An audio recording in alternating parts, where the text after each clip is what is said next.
नमस्कार दोस्तों, आज हम इस वीडियो में बात करेंगे घुटनों के दर्द अर्थराइटिस के बारे में। हम बात करेंगे उन सवालों के बारे में जो एक घुटनों के दर्द के मरीज के मन में आते हैं, जैसे कि ये अर्थराइटिस क्या है और मुझे क्यों हुआ और इसके क्या सिम्टम्स हैं और कल को मुझे और क्या परेशानी आ सकती है, कहीं ये कुछ और तो नहीं है। इसको कंफर्म कैसे करें या और कौन सी जांच कराने की जरूरत पड़ सकती है। इसको आगे बढ़ने से कैसे रोकें ताकि मुझे कल को चल के सर्जरी कराने की जरूरत न पड़े। और अगर दर्द ज्यादा हो रहा है तो ट्रीटमेंट के विकल्प के बारे में भी बात करेंगे। मैं डॉक्टर राम प्रजापति, मैं एक फिजियोथेरेपिस्ट हूँ और अभी मैं MBBS कर रहा हूँ। आप सभी का मेरे YouTube चैनल पे स्वागत है। तो आइए हम आगे चलते हैं और समझते हैं घुटने का अर्थराइटिस क्या होता है और ये किन लोगों में पाया जाता है। और अगर हम बात करें कि अर्थराइटिस का पूरा नाम क्या है, अगर ये हमारे जॉइंट में हुआ है तो इसको हम ऑस्टियोआर्थराइटिस बोलते हैं। ऑस्टियो का मतलब होता है हड्डियां, अर्थरोस का मतलब होता है जॉइंट एंड आइटिस का मतलब होता है स्वेलिंग या सूजन। यानी कि जहाँ पे दो हड्डियां मिल करके एक जॉइंट बनाती हैं, वहाँ पे सूजन या स्वेलिंग हो तो उसको हम ऑस्टियोआर्थराइटिस कहते हैं। आम भाषा में कहें तो जहाँ पे दो हड्डियां मिलती हैं और ये हड्डियां आपस में अगर रगड़ खाएं तो वहां पर होता है कार्टिलेज। और इस कार्टिलेज का काम होता है जो हड्डियों का एंड होता है उसको कोड करता है, यानी कि कवर करता है। और ये आगे या पीछे दोनों साइड पाए जाते हैं और ये पेंड्रिक और कुशनिंग प्रोवाइड करता है ताकि उन जॉइंट का जो मूवमेंट है वो काफी स्मूथ हो और हड्डियों में कोई फ्रिक्शन ना हो। जैसे एज बढ़ता है ये हमारे कार्टिलेज धीरे धीरे कमजोर पड़ने लगते हैं और पतला हो जाता है और घिसने लगता है और जोड़ का स्पेस जो है वो कम हो जाता है। इसी वजह से हमें दर्द शुरू हो जाता है और हम इसी को ऑस्टियोआर्थराइटिस कहते हैं। इसको और अच्छे से समझने के लिए हम एक एनिमेशन का हेल्प लेंगे और आइए हम समझते हैं कि हमारे घुटने की बनावट कैसे होती है। ऊपर थाई की हड्डी यानी कि फीमर है और नीचे हमारा टिबिया बोन है और इन दोनों के बीच में जो सामने हड्डी है उसको हम पटेला बोलते हैं। चलिए हम इसको साइड से करके देखते हैं। जब हम एक्सरे देखते हैं तो हड्डियां ऐसे ही दिखाई पड़ती हैं और जो हरे रंग का दिख रहा है ये कार्टिलेज है। ये आगे की तरफ भी होता है और पीछे की तरफ भी होता है। और अब हम एक्सरे देखते हैं, इसमें जो बीच में एक काले रंग की दिखाई पड़ रही है जो आपको मैं हरे रंग से दिखा रहा हूँ, और जो दूसरा एक्सरे है उसमें हम लाल रंग से दिखा रहे हैं, जिसमें एक हड्डी दूसरे हड्डी के बहुत ज्यादा पास आ गई है। और अब हम समझते हैं कि अर्थराइटिस होता क्या है। और अब हम समझते हैं कि ये घुटनों का दर्द क्यों लोगों को बहुत ज्यादा परेशान करता है। ये देखा गया है कि अर्थराइटिस एक एज के बाद ज्यादा दिखाई पड़ता है और ये महिलाओं में ज्यादा देखने को मिलता है और जिनमें मोटापा ज्यादा पाया जाता है उसमें इसके होने के चांसेस बहुत ज्यादा होते हैं और कुछ केसेस में पतले लोगों को भी ऑस्टियोआर्थराइटिस देखा गया है। और अगर कभी पास्ट में आपके घुटने में चोट लगा है तो आगे चल करके उससे भी अर्थराइटिस हो सकता है और किसी वजह से अगर हमारे घुटने पे ज्यादा लोड पड़ रहा है तो उससे भी अर्थराइटिस हो सकता है। और इसके अलावा अगर ये परिवार में किसी को है तो आगे चल करके आगे भी किसी और में देखा जा सकता है। ये पीढ़ी दर पीढ़ी भी चलता है, जैसे कि मान लो कि आपके पिताजी को हुआ है तो आपके बच्चे में भी आ सकता है। और चलिए अब हम बात करते हैं इसके सिम्टम्स के बारे में। इसके क्या क्या सिम्टम्स होते हैं। घुटनों के आसपास अजीब सा भारीपन और सीढ़ियां चढ़ने में दर्द होता है और अगर ये ज्यादा बढ़ जाए तो नॉर्मल चलने फिरने में भी दर्द आने लगता है और घुटने में सूजन आ जाता है। रात में भी सोते टाइम दर्द होने लगता है और जॉइंट में अजीब सा भारीपन और अकड़न सा बना रहता है और ज्यादा बढ़ जाए तो नॉर्मली चलने फिरने उठने बैठने में भी बहुत ज्यादा दर्द देखने को मिलता है और हमारे जॉइंट में कट कट का साउंड, क्लिकिंग साउंड भी आने लगता है। और अब हम ये जानते हैं कि कैसे डायग्नोसिस करें कि ये अर्थराइटिस ही है या कुछ और है। इसके लिए एक सिंपल आपको एक एक्सरे कराने की जरूरत पड़ता है। उसमें साफ साफ दिखता है कि हड्डियों के बीच का जो कार्टिलेज होता है वो खत्म हो जाता है और हड्डियां आपस में सट जाती हैं। तो उससे हम एक एक्सरे से आसानी से डायग्नोसिस कर सकते हैं कि ये ऑस्टियोआर्थराइटिस ही है।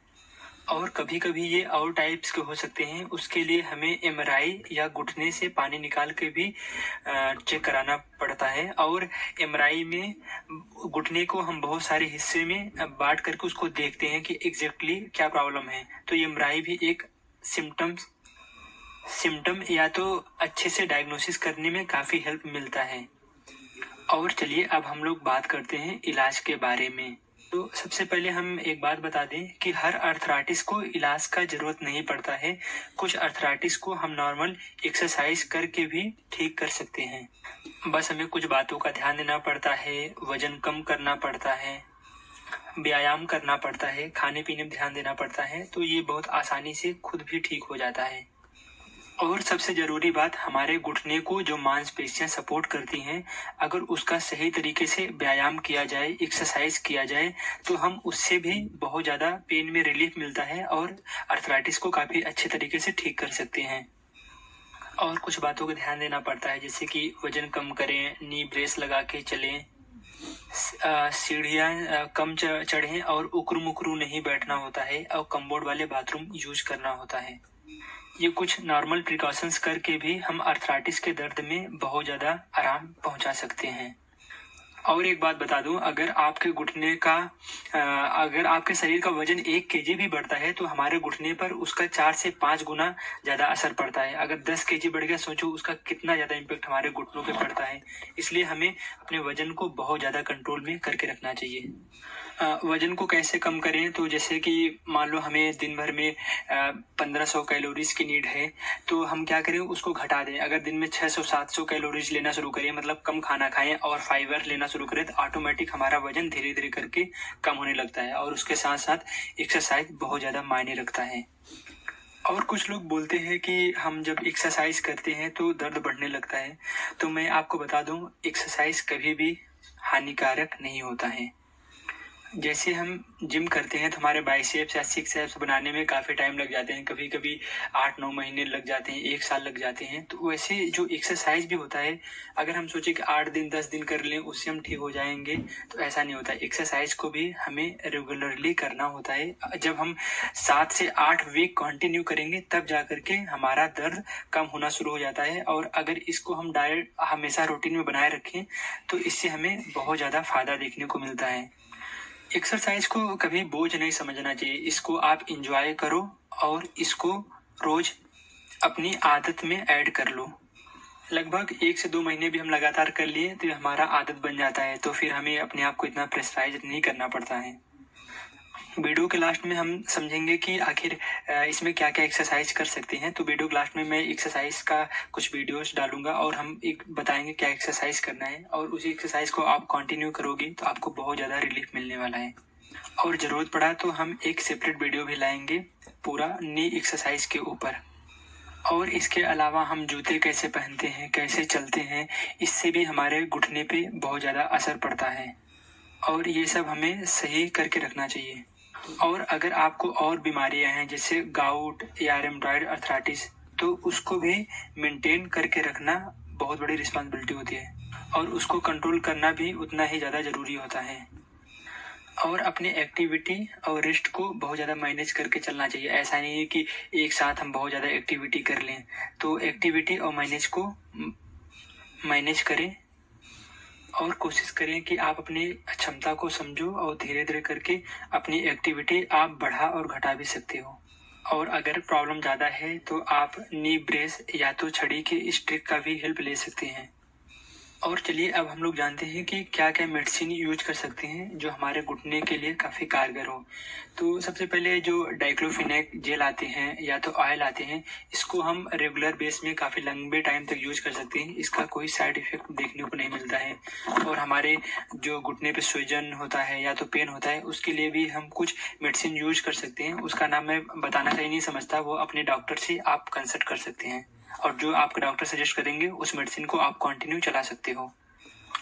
लेकिन अगर हम दवाइयाँ ज़्यादा लंबे टाइम तक लेते हैं उससे भी बहुत सारे प्रॉब्लम्स देखने को मिलता है, इसलिए दवाइयों से ज़्यादा एक्सरसाइज पे ध्यान देना ज़रूरी होता है।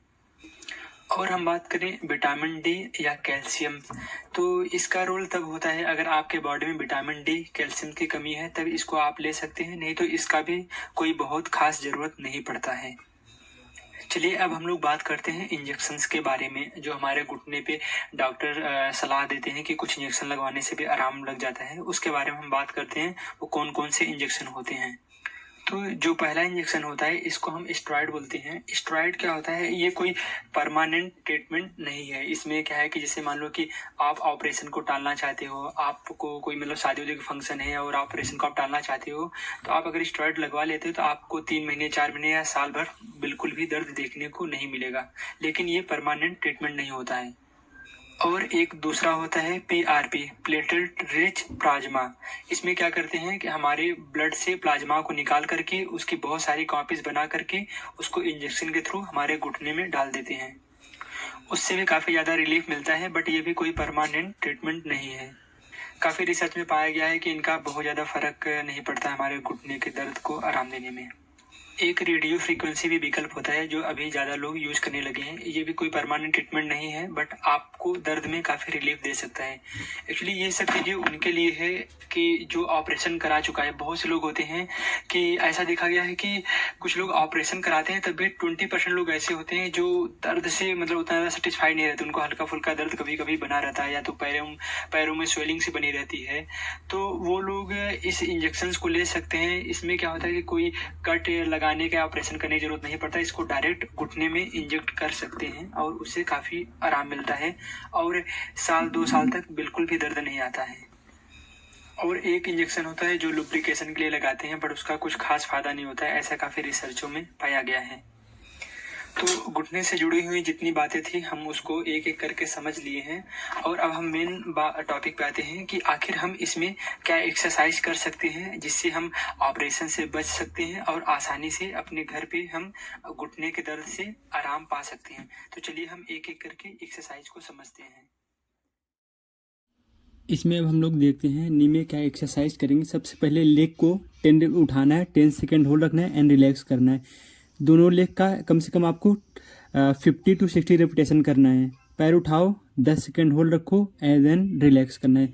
सेकंड, आपको किसी थेराबैंड्स के हेल्प से ये एक्सरसाइज करना है। पीछे की तरफ ट्रैक्शन करना है, 5 second hold and then relax करना है। ये आप बैठ के भी कर सकते हो। और उसके बाद आप समझते हैं लेट करके भी हम इसको ऐसे थेराबैंड की हेल्प से कर सकते हैं।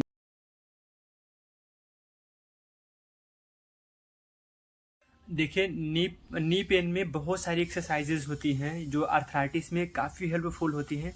मैं अपने डॉक्टर्स के करियर में कम से कम 500 से 600 पेशेंट्स को 100% बिना ऑपरेशन का रिकवरी दिया हूँ, गारंटेड। तो आप लोग क्या करिए, आप लोग दवाइयाँ जो खा रहे हो ना, इसको छोड़िए। आप अपने एरिया में कहीं पर भी एक अच्छे फिजियोथेरेपिस्ट से मिलिए, वो आपको जो भी एक्सरसाइज सजेस्ट करेगा। ऐसा नहीं है कि आप रेगुलर सेंटर पर ही जाओ, उसने एक्सरसाइज सिखा दिए, उसको आप लगातार कम से कम 1-2 महीने 3 महीने लगातार अगर रूटीन में रखते हो, 100% आप एकदम जितने भी पेन है घुटने का ख़त्म हो जाता है। और मेन जो हमने बताया कि हमारे घुटने को जो मसल्स सपोर्ट करते हैं उसका एक्सरसाइज बहुत ज़्यादा ज़रूरी होता है। और आप लोगों को और कुछ भी डाउट हो तो आप मुझे मैसेज कर सकते हो या कमेंट कर सकते हो, और मैं कोशिश करूँगा आपका डाउट क्लियर करने का। और उम्मीद करता हूँ आप लोगों को इस वीडियो से काफ़ी हेल्प मिलेगा। Thank you so much.